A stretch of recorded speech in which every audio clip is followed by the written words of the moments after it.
What's up, good people? What's up, good people? It's your boy, Dr. Leroy McKenzie Jr., the Impact Builder.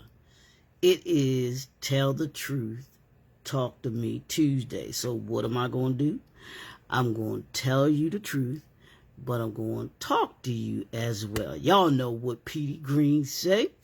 When Petey talks, people used to listen. If you haven't watched the movie Talk to Me, then go check that out, because it is an absolute phenomenal movie about the Petey Green, and he was the first kind of shock jock on the scene with WOLB, which is owned by none other than Miss Kathy Hughes, who is another phenomenal woman. I've done her before in National Women's History Month, but so I didn't want to repeat those that I'd already done before. So but Petey Green is someone who worked for WOL, not when she owned it, but her then at the time husband owned it. But they were absolutely phenomenal in being trendsetters and trailblazers in media, and she took that mantle and ran with it, and she is truly a media mogul. She is a woman of great history as well too. But for those of you that may not know who I am, who I be, as DMX used to say, I am the Impact Builder. I am the President CEO of JNF Enterprises, and what we simply do is we assist entrepreneurs to develop their four pillars of sustainability, and that's your mindset, that's your principles, that's your processes, and that's your systems. You cannot be a successful entrepreneur without them. Now, you might want to have have a business without a business plan, but if you don't have those four pillars of sustainability, and you don't have the what we call in the entrepreneur, with the entrepreneur briefcase, the black print for formulas and strategies, you will not be successful, I promise you.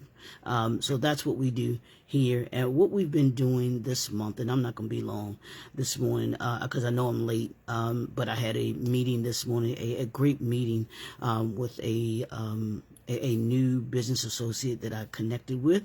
We connected. She is actually a super phenomenal woman, doing some great things in this in the industry and in the marketplace as well too. So shout out to Miss Yolanda Churchwell this morning, and taking the time out to be able to speak with your brother about how we can impact this industry that we're in, this entrepreneurship thing that we're doing, and be disruptors in the marketplace. That's what we are, and I think I might do that for my first week next week, going into next month, because this will be the last week for the National Women's History Month. But I kind of like that title, Disruptors in the Marketplace. How do you become, or how do you be a disruptor in the marketplace? I think we're going to talk about that next week. So hold on to that, y'all. We're going to talk about that next week. But this week, we're finishing out National Women's History Month, and this one today is a little special. I'm gonna tag him on it, but I happened to meet a dude. I ain't gonna say young, because he ain't young. He older than me. He just don't want to admit it, just don't know it yet. But I met him about 2 years now. It's been maybe like 2 years now, and when we first met, a little bit into our getting to know each other and everything like that, his mother was fighting ill cancer. And so I'm not going to go into that, because I want to get into what I want to talk about her. But I get through the course of him, I got to learn about her, who she was, this great, phenomenal woman.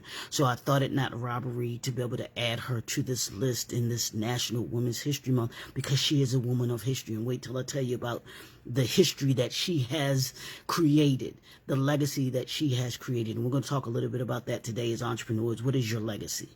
What is your legacy? His mom passed away actually February, not last year, I think the year before. I think that's it. I hope I got it right. But she passed away. And as he was telling me, going through what he was going through with taking care of his mom, I learned of this great woman, and she is none other than Bishop Aretha E. Morton.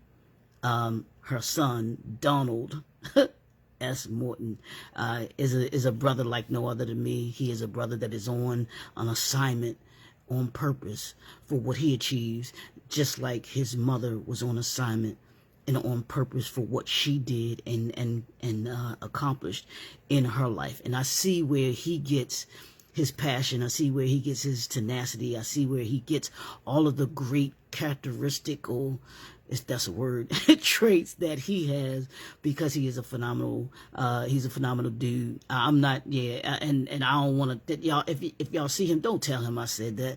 Dwight, don't tell him I said that. His head is already big enough, bro. What's up, man? But I see the character that he has become is due, a big part is due to his mom, Bishop Aretha Franklin. And let me just tell you a little bit about this great woman, because you might not be familiar with her. If you are familiar with her, that's great. But she is one of those that you might not have heard of, but in certain areas of the country, they know this phenomenal woman. She was a trailblazer whose leadership and advocacy led to significant milestones in religious and civic communities.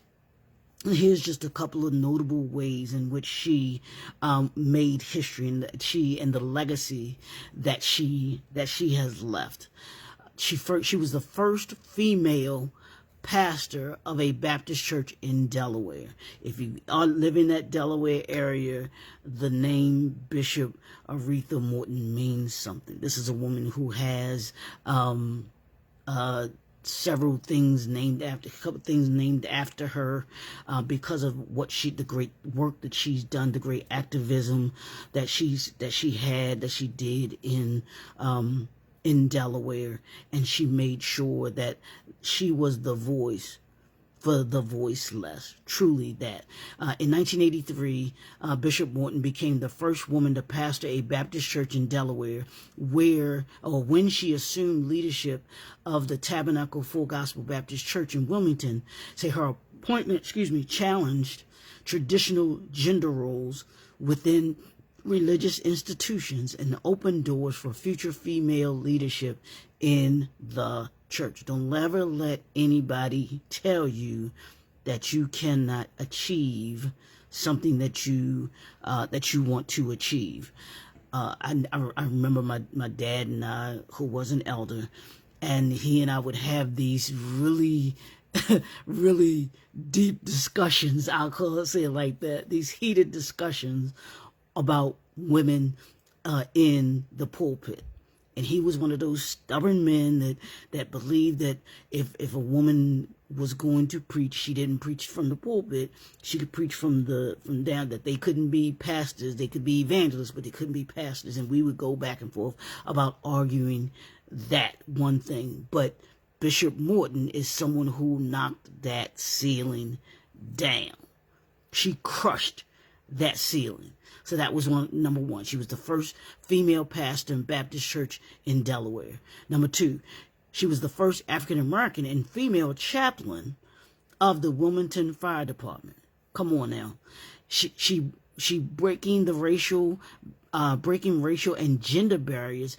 Bishop Morton was appointed as the first African American and first female chaplain of the Wilmington Fire Department in 1993. So within 10 years, she becomes the pastor of the first female pastor of the Baptist church in Delaware. And 10 years later, she gets appointed as the first African American and first female chaplain of the Wilmington Fire Department. She is a woman on fire at this point. She served in this role for a decade, eventually rising to the rank of deputy chief, making her the highest ranking female within the department.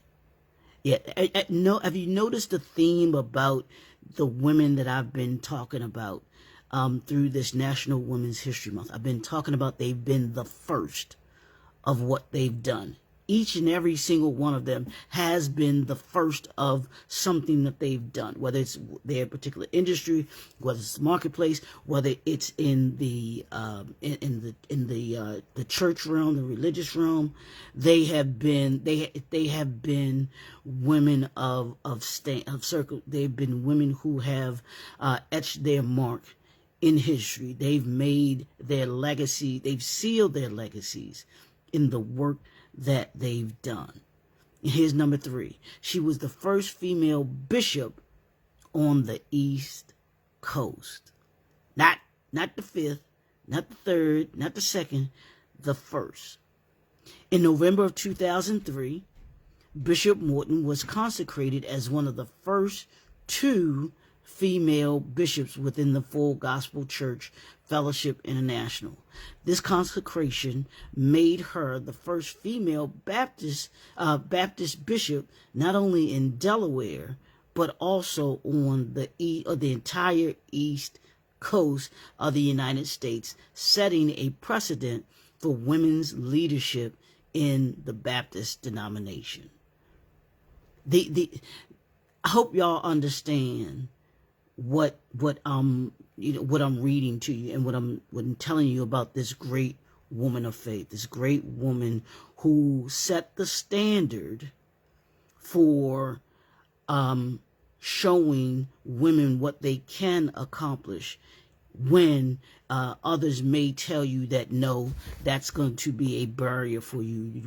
That's not the norm. That's not the frame. That's not the norm for women. And when I hear these conversations about women need to know their place, women need to speak when spoken to, virtually is what they've said, which I think is the most ridiculous things that I've ever heard in my life. But without a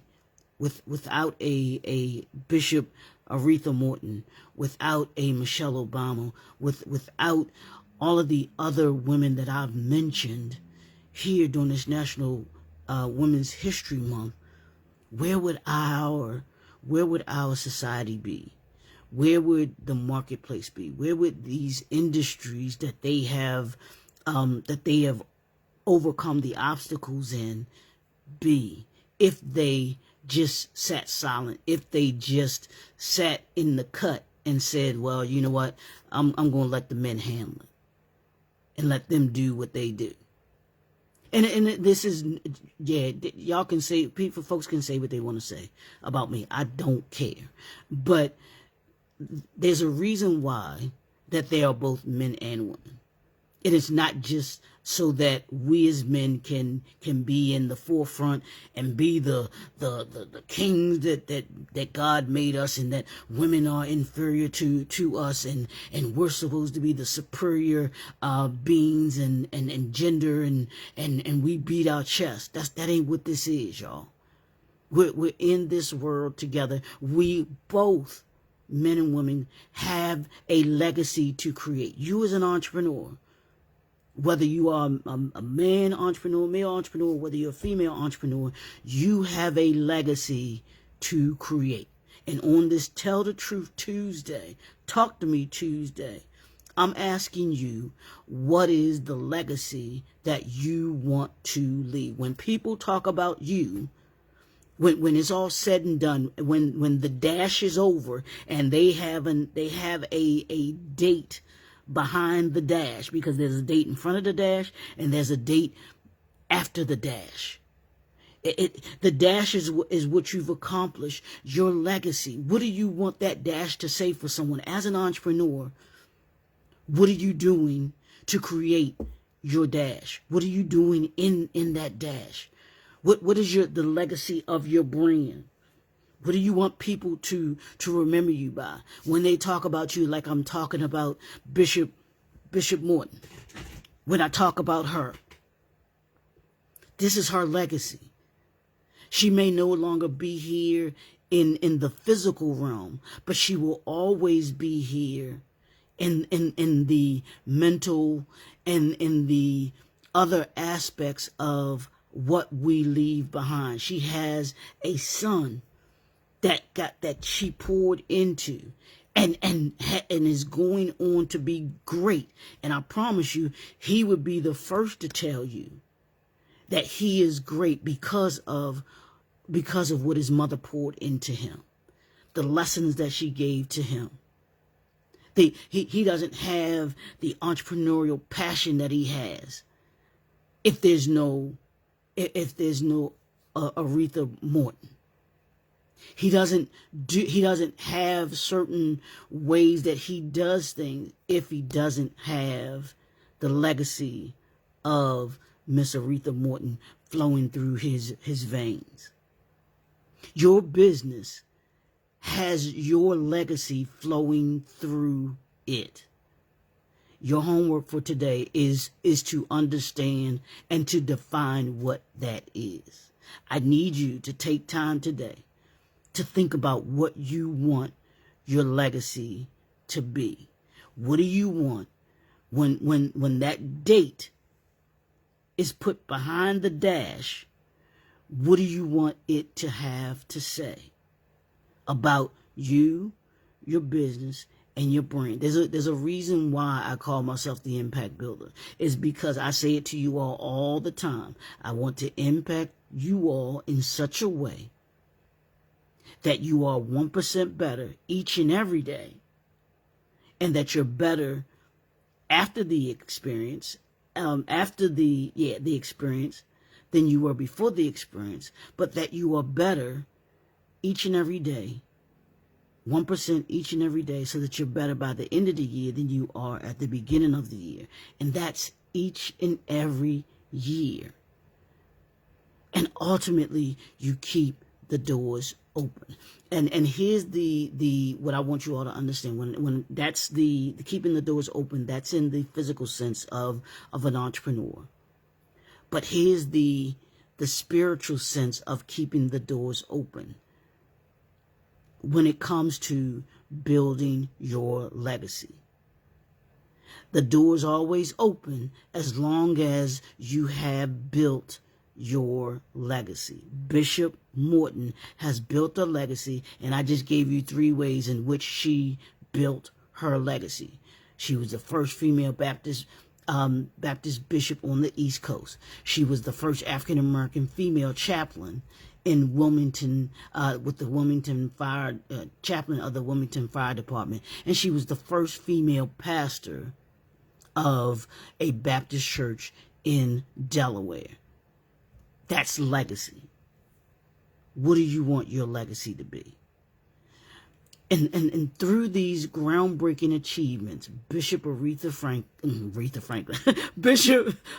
Morton advocated for change. And I remember this quick story, real quick, for change, and made history, paving the way for future generations of women and African Americans in leadership roles. Donald tells this story, that one time that his mom, she was meeting with, I forgot the political figure, and I don't want to get it wrong, but he said that she was meeting with them about recidivism and the prisoners, those that were incarcerated and being released back out into society, and the issues that they were having with dealing with this recidivism. And he said his mom leans over to the official, and says to him, well, maybe y'all should consider changing the name from the Department of Corrections to something else, because if you're not correcting anyone, I hope I got the story right, Donald, but if you're not correcting anything, then why is it in the name? And I thought that was the epitome of Bishop Morton. I never got to meet her, didn't have the honor and the pleasure of meeting her, but just from the stories that Donald's told, that what he says about her mother, his mom, and then the research that I did and was able to pull up these great things about this great and phenomenal woman, I thought it not robbery to pay homage to her, and in this context of you as an entrepreneur talking about your legacy. Bishop Morton has her legacy. It is sealed. There's nothing that anybody can do about her being the first African American and female chaplain in Wilmington, Delaware. There's nobody. You know, there's nobody that can take away from her that she's the first female Baptist bishop on the East Coast. They can't take that away from her. She did that. She built that legacy. Till today, all I want you to do, I want you to think about what legacy are you building as an entrepreneur? What legacy are you building in the industry that you are part of? What legacy are you building in the marketplace that you are in? I want you to take that today. Take the time to think about it. Think about it and write it down. What's the legacy that you want to leave? And then you begin to work on that legacy day by day, minute by minute, hour by hour, week by week, month by month, year by year. Because as we all know, and we're seeing lately, tomorrow is never, ever promised to us. Let's go build that legacy today. It's your boy, Dr. Leroy McKenzie Jr., the Impact Builder. Do me a favor, hop on over to the YouTube channel. Y'all know what I do. Y'all can put the information in the description there. If you want to talk more about your legacy, how you can go about what once you've written that legacy down and you want to begin to put the pieces together to be able to gain some clarity in building that legacy, connect with us. The information will be in the description for you, so you can talk with us and we can begin to assist you to be able to build that legacy with our entrepreneur briefcase, because that's a big part of how you can build your legacy. That was created to do that very thing. In addition to keeping the doors open, it's to assist you to be able to build that legacy of your brand in the industry you're part of, in the marketplace. So go ahead, do that. Hop on over to the YouTube channel, hit that subscribe button. Y'all know what your goal is, 500 subscribers every 30 days.